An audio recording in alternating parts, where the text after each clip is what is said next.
Air sebelah pegang watak. Oh ni masuk si macam area TV tekok. Dah nak gerak itu tak. Cakap sebelah bawah, turun bawah. Dak reti ni. Faham? Padahal ambil lah tanah. Bol dalam pinggang. Wak naik ke air. Bol lah tapu tepuk lah. Pok itu tapu muka. Dak raya gerak dari beg. Tahu tak? Ada reti? Tak mau ngaji. Duk berasa pandai. Ini kan mana berasa pandai. Nah, kalau pandai sungguh pun ada berasa pandai. Nah, kita pandai sungguh, alim sungguh, jangan berasa pandai. Nah, Imam Syafi'i ni bila dia sampai 1000 orang guru ilmu hadis, 1000 guru dah dia dapat ilmu.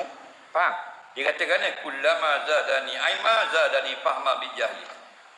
Semakin bertambah ilmu di dalam dadaku, semakin aku tahu aku sebenarnya seorang yang jahil. Nampak? Kita hak jahil berasa ke pandai. Alah balik tu. Nampak gua ni. Nah, uduh perangai. Muka dah lah uduh. Jangan berasa pandai. Faham? Orang yang paling banyak ilmu Nabi. Nabi ni pun wa ma utitum minal ilmi illa qalila. Tidak kami beri, Allah kata kepada kamu wahai Nabi, daripada ilmu malaikat sedikit. Nabi itu sedikit, dia paling alim. Nampak? Orang yang paling banyak ilmu dia Nabi Adam. Wa 'allama Adam al-asma'a kullaha. Nah, kami ajar akan Nabi Adam ilmu kullaha. Wa mari taukid semua jenis ilmu. Apa benda hal dunia alam ni khabar ke Nabi Adam.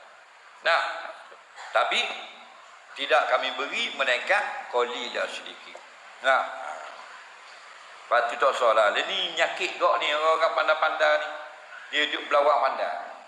Nah, dia duduk bangga diri dia, bangga dengan universiti dia, bangga dengan pondok dia, bangga dengan kitab dia, bangga dengan dobek dia banyak, bangga dengan hafalan dia. Nah, jangan rosok hati kita lagi. Dah. Kita ni tak ada apa-apa pun. Allah bagi pinjam sikit-sikit saja. Nah, dah kita ngaji pondok lama 13 tahun. Syaitan cocok lah dia bawa. Mu ngaji pondok 13 tahun, apa tak tahu. Orang ambil kat gambar dobik-dobik kitab sekian banyak buku dalam Facebook. Faham? Kita pun pound tembok 2 pi. Faham tak bagi? Takut-takut kena kecek. Neh. Mu orang tak tahu ngaji 5 universiti dalam dunia ni. Orang tak tahu, orang ingat mu barang ni. Gambar dengan doktor-doktor tak seh. Biar orang tahu hebatnya mu. Kita pun lalu. Rindu guruku. Mainan setan dah kedik dia cocok. Ni nak mampu kita. Akhirnya kita jadi apa?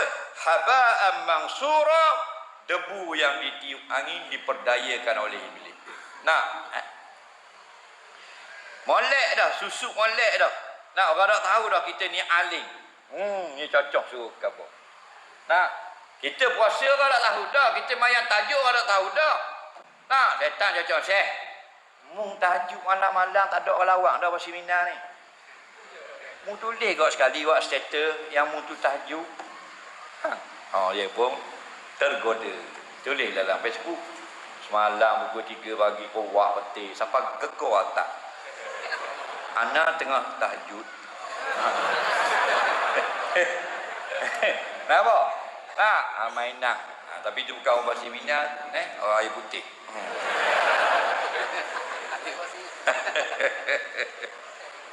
Kita tengok pula kitab pelita penuntut muka surat 16 di tengah-tengah kata pengarang, kata perhamba yakni saya bahawasanya dihikayatkan perkataan tuan guru wahai ayat yang ada mengajar dalam Masjidil Haram sekarang bahawasanya 20 tahun itu belum lama dan panjang masa lama lagi, dan dihikayatkan pula perkataan Sayyid Amin daripada ulama Arab yang mengajar dalam Masjidil Haram juga sekarang bahawasanya sekurang-kurangnya masa menuntut ilmu itu 40 tahun. Allahu Rabbi.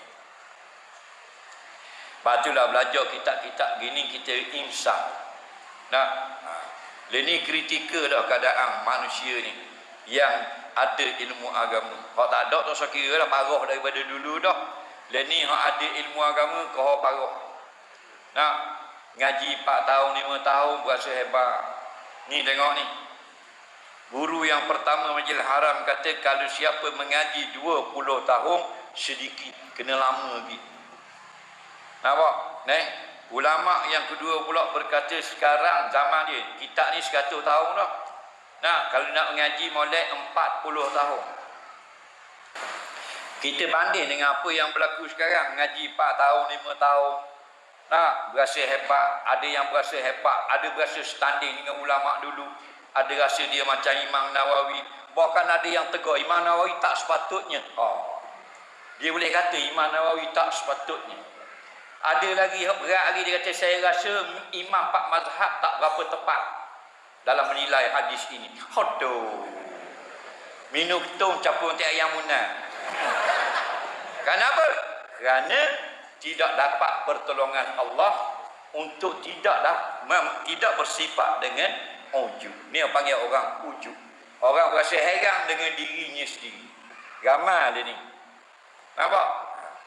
Sebab tu macam-macam berlaku ke atas umat Islam sekarang. Segala maksiat berlaku. Sedangkan di Malaysia ini, di negara kita, di dunia kita sekarang, ramai lulusan sarjana Islam. Betul tak?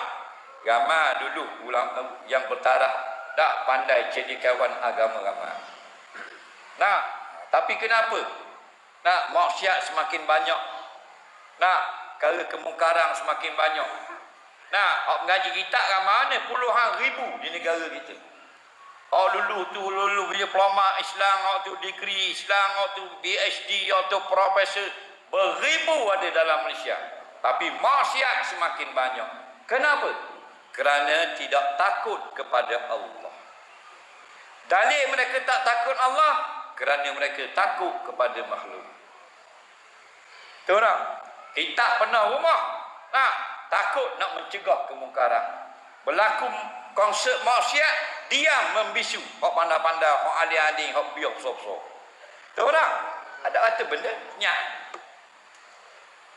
Kita pernah rumah pada 2 heret bini dengan anak je pergi makan dak malam-malam. Sibuk benda tu. Pandai dia tentang hal hukum hakam Islam. Tak hebat gitu gini. Badan bawa isteri melancong, keluarga melancong di main salji di China. Kenapa tak? Nah, kenapa? Kerana dapat ilmu yang banyak, kemudian dapat tugas yang baik, dapat gaji yang tinggi, selesa dengan dunia. Betul tak? Macam-macam ni nak mari pula konsep maksiat LGBT pula. Nah, tak ada tegur. Yang tegur, alhamdulillah. Yang diam kerana sayangkan pangkat, sayangkan dunia, mereka ni makan api neraka. Tak tak kira mu ustaz, mu baba, mu tok guru, mu kiai, mu PhD, mu doktor, degree diploma, mu apa benda dekan, tak dekan, profesor. Kalau diam daripada menyatakan yang benar, kerana sayang kehidupan dunia kamu, mu makan api neraka. Innal ladzina yaktumuna ma anzalallahu minal kitabi wa yashtaruna bihi samanan qalila. Orang-orang yang tahu ilmu agama tapi mereka diam, tidak menyatakan ilmu agama, tidak menyatakan apa ayat yang turun daripada Allah. Wa yashtaruna bihi samanan qalila, tukar dengan pendapatan yang seronok. Dunia itu seronok, padahal dunia itu sedikit saja. Sayang kepada pendapatan, sayang pada gaji, sayang pada enam, sayang pada jawatan. Ulaika ma yaquluna fi butunihim ilan nar. Inilah golongan agama yang tak makan tiap hari dalam perut mereka itu melainkan api neraka. Nauzubillah. Jelas lagi. Orang alim ramai, pandai ramai, pada takut kepada makhluk.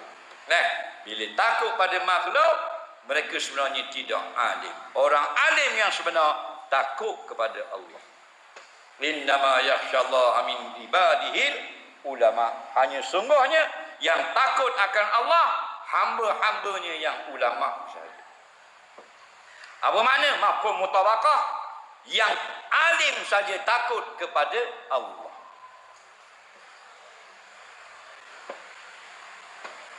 Mana dalil mereka tak takut Allah? Dalilnya mereka takut manusia. Takut nak tegur, takut nak kata haram, takut nak kata sesat, takut nak kata ini haram, takut nak kata ini zalim. Takut pada makhluk. Siapa takut pada makhluk, automatik dia tak takut kepada Allah. Nah, dan takut pada makhluk itu haram. Wala takhshawun nasa wakhshawni wala tashtaru bi ayati samanan qalila. Allah pesan dah dalam Quran, jangan takut pada makhluk, mu kena takut hanya kepada Allah. Jangan jual ayat-ayat Allah kerana bayaran gaji yang sedikit saja bulan-bulanan yang kamu dapat. Nah, itu kita. Dulu jamaah Haji Abdul Rahman Limbong juang Islam, tak ingat? Mana ada kitab penuh rumah? Nah. Nampak? Tapi bangun berjihad menentang kezaliman. Nampak? Itu betul. Kenapa? Kerana takut kepada Allah. Kenapa? Bila takut pada Allah, tak takut pada manusia. Bila takut pada manusia, tak takut kepada Allah. Itu saja. 40 tahun mengaji, dia kata. Maka nyatalah daripada ini bahawasanya kebanyakan orang sekarang yang menuntut dalam 4-5 tahun saja, atau 8 tahun, atau 10 atau 15 tahun, dan mendakwa ia akan dirinya alim, dan meninggal ia akan ijtima', tak mau ikut akan ijma' ulama', dan berjumuk kira pada menghukumkan suatu hukum istimewa pula, mendakwa akan dirinya mujtahid, dakwa dia pandai, dakwa dia pakar hadis, dakwa dia pakar fiqh, dakwa dia ulama besar, dakwa saja. Neh. Ngaji 4 tahun ya. Nah. Orang Perak duduk lahir di kampung Lubuk Merbau. Daripada Gerik nak pergi ke Kuala Kangsar, Lubuk Merbau belah kanan. Dia itu di kampung Lubuk Merbau. Lahirnya seorang ulama di situ. Dah, pergi belajar di Mekah, di Mesir. Lama mana dia mengaji? 59 tahun, masa talaki saja. Dia meninggal umur 90. Syekh Idris Al-Marbawi, orang Lubuk Merbau. Syekh Idris Al-Marbawi duduk di Mesir. Ada kilang cetak kitab di Mesir. Mengaji ni saja 59 tahun daripada umur 5 tahun. Ngaji saja. Ni khabar 40 tau. Betul tak? Orang Malaysia dipanggil oleh kerajaan Malaysia balik ke Malaysia, nak tunjuk pada dunia ini ulama hebat kelas dunia. Rupanya anak Melayu duduk di Mesir, dia balik. Orang suruh dia bucak cerita tentang ilmu yang banyak. Dia kata gua ni, Assalamualaikum warahmatullahi wabarakatuh. Inni la a'lamu syai'a. Assalamualaikum. Sesungguhnya aku tidak ada ilmu sedikit pun. Assalamualaikum. Nah. Kita 4 tahun ngaji. Nah, saya rasa Imam Syafi'i salah dalam ini. Saya rasa Imam Maliki tak berapa tepat. Imam Ghazali tak pandai ilmu hadis. Nampak orang ni. Kenapa? Kerana hati mereka itu sudah diperdaya oleh syaitan. Nah, orang alim lagi banyak ilmunya, lagi merendah diri. Dia gitu Siapa rendah diri, mu nak rebah dia tak rebah. Muak pada pun tak akan rebah. Imam Hanafi, Imam Maliki, Imam Hanbali, Imam Syafi'i kan baru ni. Bukan zaman Syekh Daud Fatani, tu baru 300 tahun. Bukan zaman Imam Ghazali, baru 1000 tahun. 1300 tahun dah. Imam Hanafi lahir 80 Hijrah. Imam Maliki lahir 93 Hijrah. Imam Syafi'i lahir 150 Hijrah. Imam Hanbali muridnya lahir 163 Hijrah. Semua ni mati sudah 1200 tahun. Tapi nama orang sebut sampai sekarang, kitab dia orang ngaji sampai learning. Tahu tak? Tak usah kata dalam kitab tu roh dalam internet ada kitab dia. Tak usah kata Word dokumen, PDF ada. Nah, kenapa Allah muliakan dia? Kerana mereka 4 orang ni sangat rendah diri. Nampak? Kita besar diri, agung diri, berasa pandai dan sebagainya. Dah mati orang hina dah. Orang condemn dah apa? Nah, dah ada mati. Kalau mati, jeng. Nampak? Tak ada rugi, rendah diri. Nah, muliakan ulama dulu-dulu. Kita berasa orang lain lebih hebat daripada kita. Nah,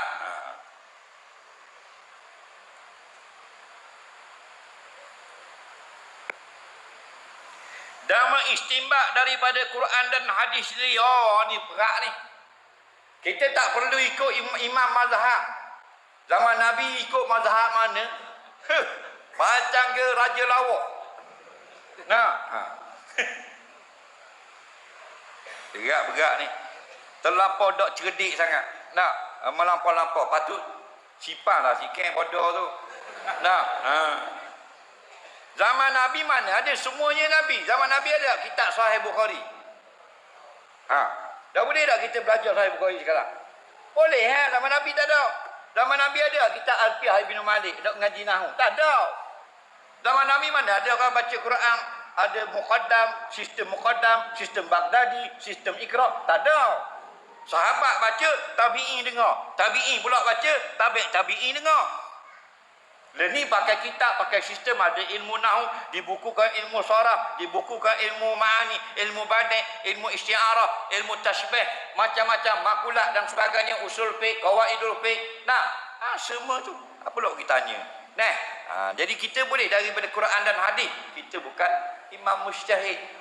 Bukan kata tak boleh, tak nak ikut mazhab boleh, tapi ulama ikut kita. Macam Imam Syafi'i, Imam Hanafi, dia bawa mazhab dia, pandangan dia. Imam Malik bawa pandangan dia daripada guru-guru dia. Kita boleh tak nak jadi macam Imam Malik, tak ikut Imam Malik, tak ikutlah mazhab Hanafi. Tak ikut. Imam Malik ikutlah mazhab Syafi'i. Tak ikut. Dan dia mazhab dia lah. Usul fiqh dia, kawaid dia, Kenapa? Kerana ulama-ulama dunia ikut dia. Jadi siapa dalam Pasir Mina ni yang tak nak ikut mazhab, boleh. Apa syaratnya? Ulama dunia ikutmu. Cuma bangun. Hak mana sektor aku nak tengok, ulama dunia ikutmu. Bangun Ada? Faham lagi, bukan tak boleh. Saya tak nak ikut mazhab, boleh. Tapi ulama dunia ikutmu. Mu ada ulama dunia ikutmu, anakmu dah ikutmu. Maka iaitu semata-mata hawa nafsu saja agah. Hawa lagi nafsu, agah lagi maknanya bodoh sombong. Agah ni bodoh sombong. Tak reti nak tunjuk pandai. Ada pula kelas zaman ni tak mau ikut ulama, nak ikut Quran dan hadis. Memanglah orang ikut Quran hadis, tapi dengan penjelasan ulama tu perlu. Kita nak tengok tafsir, kena tengok perkataan ulama tafsir. Bukan mu sendiri tafsir, mu ikut syekh. Memang kita nakkan hadis, tapi yang menjelaskan hadis itu ulama. Kalau dalam bab takhrij hadis, perlukan ulama. Nak mensahihkan hadis, hasan ke sahih ke, maqtu' ke, marfu' ke, mauquf ke apa ke, perlukan ulama. Itu maksudnya. Faham? Jadi kita perlu memang tertinggi Quran dan hadis. Cuma kita ikut Quran dan hadis ni dengan penjelasan ulama. Faham? Itu panggil bermazhab. Ulama yang jelaskan, yang terangkan, kerana kita tak faham. Tarikh beranak pun tak tahu. Apa tak mau ikut ulama? Nak kita tarikh beranak tak tahu. Siapa tahu tarikh beranak?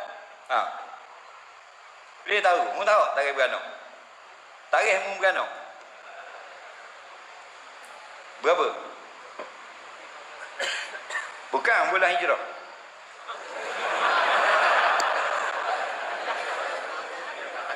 Tak tahu tau? Dah.